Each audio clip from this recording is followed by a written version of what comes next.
Welcome back.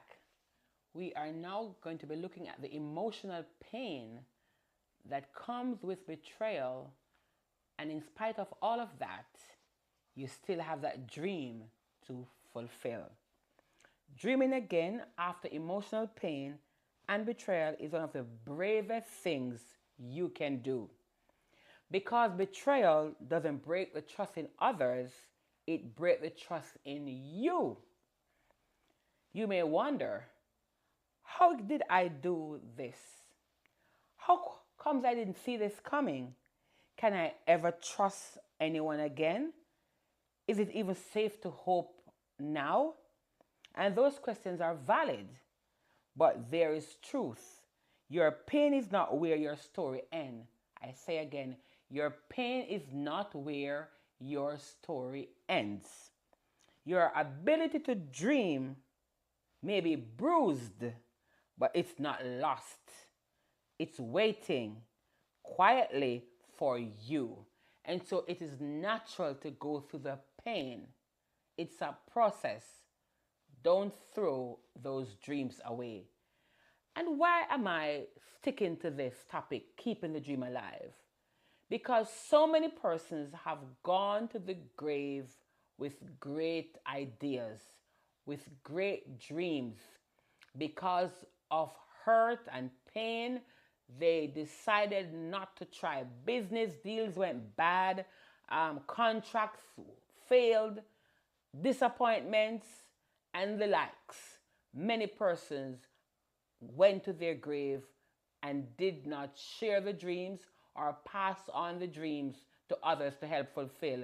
Like Pharaoh, Pharaoh dreamed, but Joseph interpreted and helped him to fulfill the dream. And that's something that we need to look into. We often think we are the one going to do everything. And that's why we don't get out there and achieve. Many persons would have been further ahead in their job, in their business, in acquisitions, but they kept the dream to themselves and they never had the resource or the capital to get the dream done. All they needed to have done was to share the dream with the right person who could take that dream somewhere else. And I want to say to you, those are some things that you need to look into as I come to trigger the thought in you and to whet your appetite. What are the things that God has put inside of me that I have not shared that I could use to make something out of myself, help a community, or help a society? Think about it in the midst of your pain, and you're going to realize there's more to gain than the current pain that you're going through. As you go through the emotional pain, I must say you need to acknowledge the wound. Don't rush the healing either. Betrayal cuts deep. It's not just the event. It's an emotional aftershock. I have experienced emotional aftershock from betrayals. It says betrayal cuts deep. It's not just an event. It's not a one-time thing. The event happened today, but the aftershock, the rehearsing of what was done will always be there until you are healed. During this time, you will doubt your own judgment, question your worth. Losing the life you thought you had are some of the things that come with this betrayal. But before you dream again, you have to go through a process of grief. Grieve what you thought was real. Grieve the future that you shattered. Grieve the version of you that gave you trust. You go through all these things. All that you thought was real, yes. The future that has been shattered, yes. And the version of you that gave you the trust. All these things you're going to go through. You're going to sometimes blame yourself during this time. It is natural. And a lot of people are currently going through wounds. And that's why they're so sad, they're so bitter, they're so angry. We preach over it, but we now need to stop and teach about it And that's why the teaching gift is needed in this time, because we have been shouting and skipping and hollering, and the problems are still there, because it's not just touch your neighbor. It is realities that people must go through as they overcome. And so counseling is important. Going to sit before someone and talk about it is also important. And so I encourage us as preachers, let us allow the fivefold ministry gifts to help us in our ministry, and don't believe we can do everything on our own. One of the next things that we need to do as we go through the process of overcoming and dreaming again after emotional pain and betrayal is to rebuild trust. First, with ourselves. After a betrayal, the world can feel unsafe. But the first step isn't just trust others, it's trusting in yourself. So dreaming again, you have to learn to trust yourself.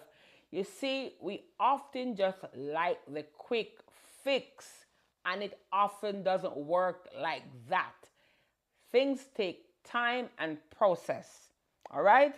Start listening to your instincts, even in small things.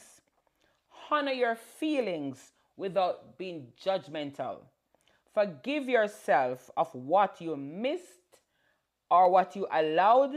You are loving with an open heart. That's never wrong. So you need to love yourself again. People stop dreaming. They hate themselves. They don't like to look in the mirror anymore because they feel like they were the one that caused this relationship to go bad. They were the one that caused this breakdown. They were the ones who caused the divisions. So people tend to blame themselves when these situations happen. And could you imagine that many dreams have been shattered because of relationships? Next, let dreams be soft at first. When you are being restored, don't pressure yourself to have a grand vision or bold goals right away after the pain. Don't try to come back bigger and better. Try to heal yourself first. Yes, you're going to come back bigger and better, but try to go through the healing process. Ask yourself these questions. What would peace look like in my life? Ask yourself, what kind of days would feel nourishing? Ask yourself, what would it feel to live without fear? Because sometimes in the pain, we often fear that the next person who comes, they're going to hurt us again. And so even when the Lord has sent the help, we don't want to take the help. Or when the Lord would have sent this person and say, okay, this is the person I've sent to be your helpmeet, because of the pain of that broken relationship, then you fail to trust God for what is here now. The next thing, as you go through this healing process, redefine what a dream really means to you. You may have thought your dream was forever, or a forever relationship, and now that feels stolen. But what if your dream now become a radical self-respect, a life full of chosen love, a deeper connection with your own truth? And so oftentimes we love others more than how we love ourselves. And I'm not saying, it says Jesus first, yourself last, and others in between. But some persons have gone to the extreme where they give so much love to other persons and forget about themselves. That is an unbalanced way to live. Dreams after betrayal don't have to be proving anything. They can be about reclaiming everything.